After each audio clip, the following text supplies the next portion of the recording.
Hello, friends! Have you ever seen a mushroom growing in the forest or your garden? Today, we're going to learn all about mushrooms, the tiny, mysterious things that pop up from the ground. Mushrooms come in many shapes, colors, and sizes.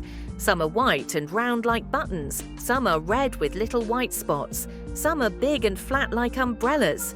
Mushrooms are not plants. They're a special kind of living thing called fungi. They don't need sunlight to grow.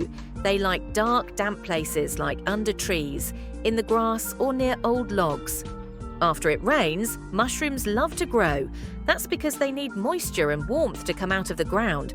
Next time it rains, keep an eye out. But did you know?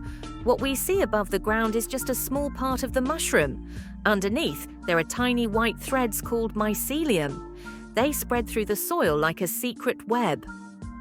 Mycelium helps trees and plants talk to each other and share food.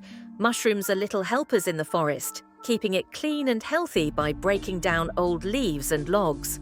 Some mushrooms are safe to eat, but others can make us very sick. That's why we should never touch or pick mushrooms without an adult. The mushrooms we eat, like on pizza or in soup, are grown safely on farms. They're soft, tasty, and full of good nutrients. Some mushrooms can even glow in the dark. This is called bioluminescence, a special light made by nature. They look like little fairy lights in the forest. Let's remember what we learned today.